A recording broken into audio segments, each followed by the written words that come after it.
Hey there, it's your favorite libertarian. Welcome to another episode of Your Favorite Libertarian. Today we're going to be talking about a flashlight, which is pretty exciting. It's going to be the Polytac X.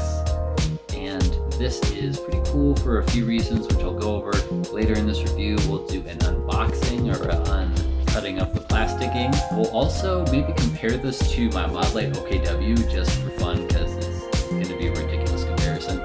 And I'll tell you why I think this is a really good budget option for maybe a home defense build or a bag. Hello my baby, hello my honey, hello my ragtime girl. It's time for a YouTube shill check. What is my relationship with Streamlight? Well, I've owned Streamlights in the past. I currently own a TLR1 HL, which I'm a big fan of. And I now own this flashlight. None of the Streamlight products that I've owned in the past or currently own have been given to me by Streamlight or any other vendor.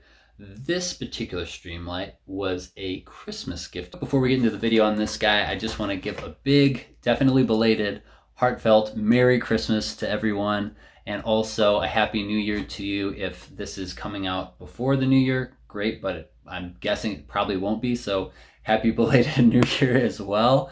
I hope that you're taking time to determine what your goals are for next year, establishing a plan of attack so that you can accomplish those goals in 2022.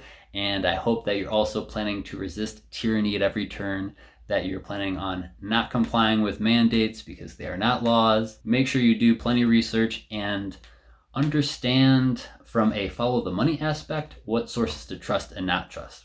At this point, I think we should probably get on to the video that you clicked on. So here we go, the review of the Streamlight Polytac X. And now it's time for everyone's favorite portion of the video, what's in the box? This is the portion of the video where I show you what's in the box. Opening the box.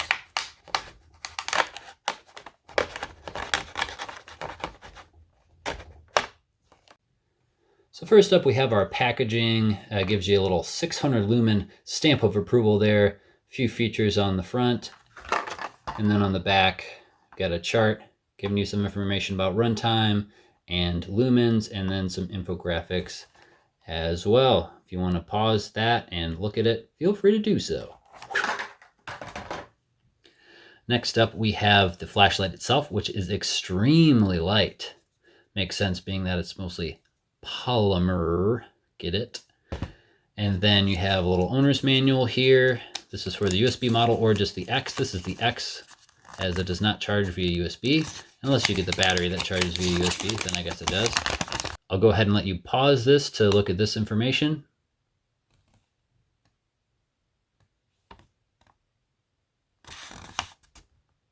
And you also have two Sierra 123A batteries that come with this particular setup. You can also order this with an 18650 battery instead, or you can order it without any batteries at all. This particular one comes with these, but as it is dual fuel, we'll also accept an 18650 battery, which we will also be testing in this review. Now that our fancy unboxing is out of the way, let's take a look at this flashlight. Again, it's really lightweight. It's got some nice texturing on here so that it's not going to slip out of your hand. And it has this pocket clip that is really nice. It's a nice long pocket clip, not super deep pocket carry. You'd still have that much sticking out of your pocket if you were to pocket carry this. But because it is this particular design of pocket clip, you can either put it in your pocket and have it go through like so, or you can put this on the bill of your hat and use this as a headlamp as well. It is light enough that you could really do that. You have your clicky tail cap, which is nice. You also have some guards around here so you don't accidentally press this in your pocket or while doing super tactical things. And you can remove the bezel and take off the pocket clip if you want to do so, which I will want to do because I want to put this on an AR-15 pistol. There we go. I had to remove this O-ring first. That's over top of this, and then you can just slide it off. What I would recommend doing after sliding this off is putting the O-ring back on. That's going to make it quote-unquote waterproof. Inside of the body of the flashlight, you have this little warning. It's a warning of fire, explosion, and burn hazard, which is always exciting. This is telling me that I can only use Streamlight, Panasonic, Sanyo, or Energize or CR123 or Duracell 123 batteries. Otherwise, I'm guessing it's probably going to avoid some warranties. It says to not mix brands or old and new batteries together. See instructions for detail, which I already showed you if you paused the video and read them. I do have a lot of CR123As by Surefire, so I'm hoping those will work. I guess we'll find out, and I'll have to test those out at some point and let you guys know. Also, when looking inside here, you can see there's a little pictograph of how to put the batteries in, whether they're CR123As or the 18650 batteries. It's very light, but you can see there is a little bit of probably aluminum housing in here, but otherwise this is completely plastic. Now, unlike most dual fuel flashlights, this particular model is not going to be different whether you have the 18650 battery or the CR123A battery when it comes to output, meaning the level of candela and the level of lumens that comes out of this flashlight. Either battery setup is going to give you 600 lumens and it's going to give you 11,485 candela. Where it does differ is the runtime. For the 18650 battery, you're going to get 3 hours and 30 minutes of runtime. And with the CR123A batteries, you're going to get 2 hours and 45 minutes of runtime. But otherwise, everything's going to be the same regardless of which fuel you decide to use in this flashlight. This particular flashlight is different than most of the flashlights I usually go for in that it has a bunch of different programmable options. I prefer to just have a click on, click off, and have the only option be super, super bright. But this one is going to start off with the high strobe low mode, which is tap and hold for it to be on high. A fast double tap will give you strobe, and then a fast triple tap will give you low. Yeah, that's pretty low. Now that you know what mode this comes in from the factory, let's talk about the different options as far as the modes go. Now, Streamlights in a lot of cases come with the 10 tap programmable options or modes. That first one being the high strobe low mode. The next one is going to be the high only mode, which is what I prefer and what I'm going to switch this to. And then the last one is low, medium, high as an option. So in order to go through the different modes and switch between them, you need to tap this button 9 times and hold it on the 10th tap. And when I say tap, I mean just tapping it, not clicking it all the way to where it actually clicks. And then on that 10th tap, it's going to turn off, and then you'll know that you switched to the next mode. So let's start with moving it from the high strobe low mode to the high only mode. 1, 2, 3, 4, 5, 6, 7, 8, 9, 10. All right, let's see if we're in the high only mode now. That's high. Still high. Now let's try tapping it 2 times for strobe. Okay, does not do strobe, that's good. Let's try doing it 3 times for low. Still is not low, still high. All right, so that means we are good on that. It is still high, which means we are in high only mode. All right, last one. This is going to low, medium, high, clicking 10 times and holding on that 10th time. 1, 2, 3, 4, 5, 6, 7, 8, 9, 10. And now what happens is if you just tap it once, it'll be low, and that's pretty low as you can tell. If you tap it twice, that's medium, and if you tap it 3 times, it'll go to high. So that one is more if you are using this as an EDC type light for administrative things. I wouldn't recommend using it in that mode in any type of tactical or self-defense mode. So we're going to go ahead and cycle through these, get it back to the high only mode, and then that will be what we'll use this at for the remainder of this review. Now that these are both high only, it's time for the spec off. Let the showdown begin. This first one I don't think is correct. I think someone's lying on their website because this Polytac seems lighter than that OKW. But for some reason on both their websites without batteries, it says that both of these are 4.2 ounces. I'm a bit skeptical, but I guess we're gonna say it's a tie so far. Next up we have lumens. Both of these are actually really close in lumens because the OKW head for Modlite is more about throw and candela. So the lumen output of the OKW is 680 lumens and the Polytac X is only a little bit less at 600 lumens. So if you're just going based off lumens and you want to save a lot of money, go with the Polytac X so far. Of course, we can't talk about lumens without talking about candela, and that is where it is not even close between these two flashlights.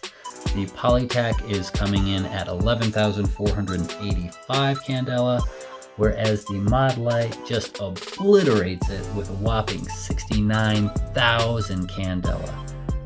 It is a super throwy light, and that's either good or bad for you depending on your application.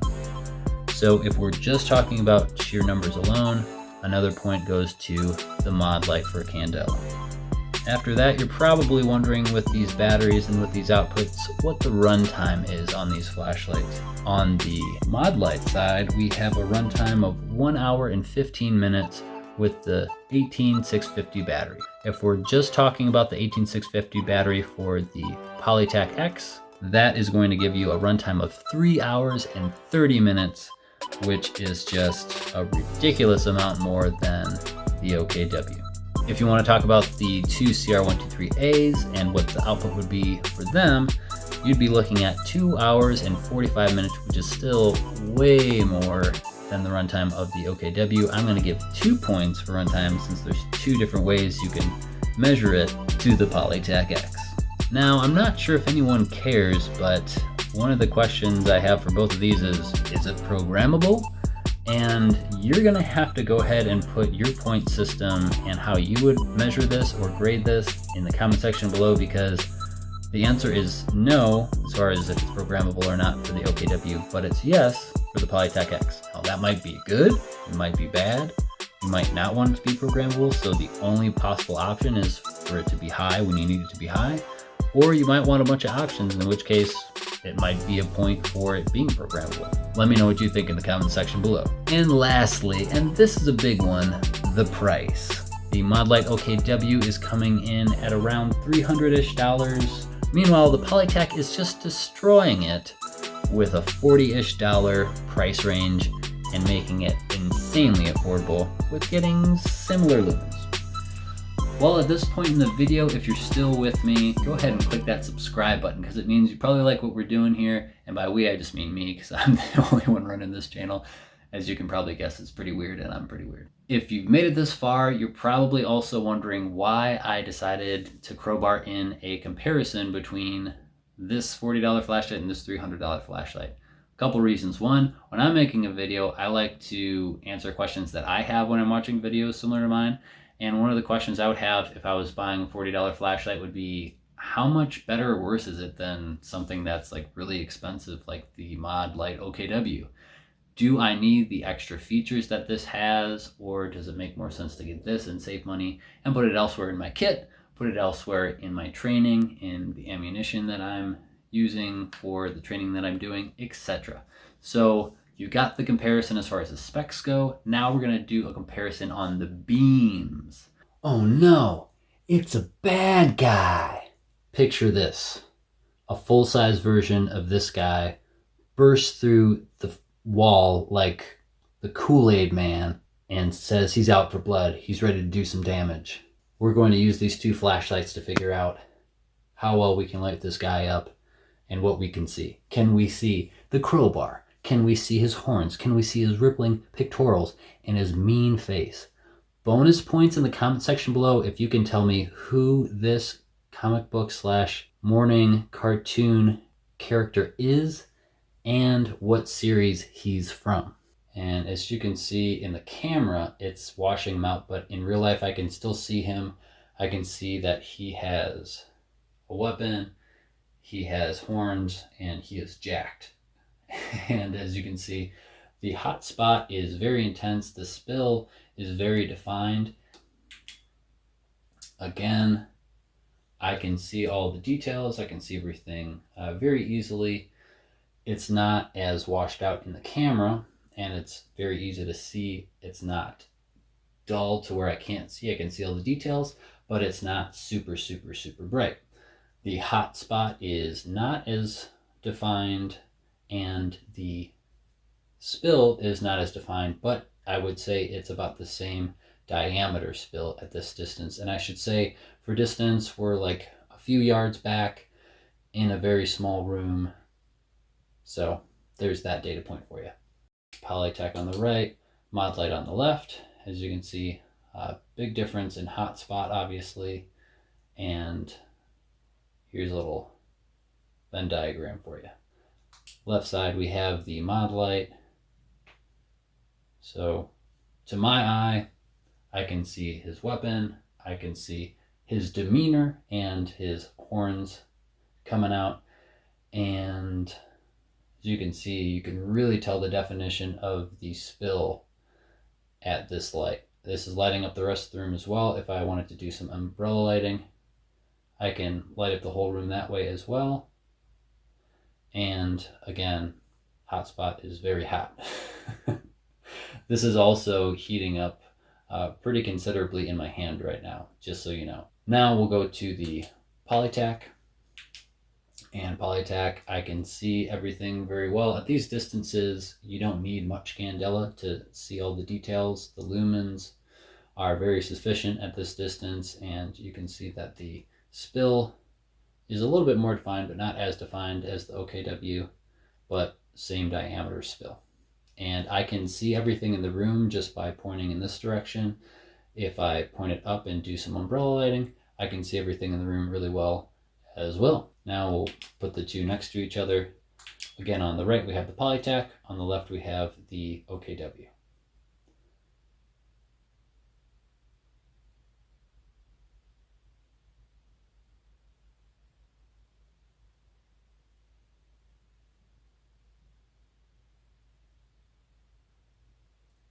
If your name's Yusuf, comment in the comment section below, brother. Yeah. I bet you didn't think you were going to see an action figure in this review. Well, I'm glad I was able to surprise you today, or tonight, or on the toilet, wherever you're and whenever you're watching this. This is a pretty rad flashlight. I'm pretty stoked on it so far. Again, I haven't done any testing. This is just initial impressions, and the testing that you've seen in this video is all the testing I've done so far. But what I want to do is put this through its paces, get a little bit of recoil going, and put this on a build that you might have seen on the channel if you're familiar with your favorite libertarian. And that particular firearm I'm going to be placing it on is my Aero Precision 10.5 inch A2 build. It is super rad. If you have not seen any videos on this particular build, my playlist will be in the description below, along with playlists of a bunch of different video series that I've done so far, and links to Patreon, Subscribestar. If you want to help support my channel monetarily, you can do that there as well. I say all that to say, this is going to have this on it so I can do some more testing, but I need to be able to connect it somehow. How am I going to do that? I'm glad you asked. I'm going to be using this mount right here, and this is specific to the MOE style handguards as opposed to like an M-lock specific. It needs different nuts, so that's what this is for, so I can push the light far out and I can still have that space for my hands to go, so I can get a further out grip. Being that I'm 6'3", I am already having a pretty short setup. This will help push that light out further and give me more options as far as mounting other things to the foreend. So stay tuned for that. When talking about a flashlight for home defense or self-defense, it's important to understand what a flashlight is good at doing and why you'd want to employ a flashlight in one of those types of situations. If you haven't already seen my review of MDFI's low light long gun or low light handgun class, be sure to check those out on my channel. They're going to give you a lot of information that I gleaned from the class as far as what you can use a flashlight for. And those different reasons are going to give you an idea based on the flashlight, which one is better or worse for those types of situations. One of the things I don't think a lot of people talk about because they're chasing the highest lumens and the highest candela is what type of detrimental effects you might have if you're shining a light at someone and there's like a white wall behind them or a white door behind them, how that affects your vision when it's really dark out. It might be beneficial to have something that has lower lumens, lower candela like this does. Of course, higher candela, higher lumen flashlights are going to have their place and they're going to have advantages over something like this in certain situations. But it's important to train, first of all, and educate yourself on the different effects on yourself using a light in that type of situation and the effects on bad guys when you use a light on them in certain situations, so you have an idea of what makes sense for you to buy and use. Well, that's going to do it for me and the Streamlight Polytac X. If you have any questions, leave them in the comment section below. If you have any comments, that's where those go as well. If you like this video, feel free to like it. It makes me feel good. And if you have not yet subscribed to the channel, now's a great time to subscribe and click that notification bell to be notified every week when I make a new video. If you know someone looking for a flashlight like this and you want them to know about it and see this video, go ahead and share it. I don't mind. If you'd like to support my channel monetarily, you can do so by clicking the subscribe star or Patreon links in the description below. And as always, thanks for watching. Stay free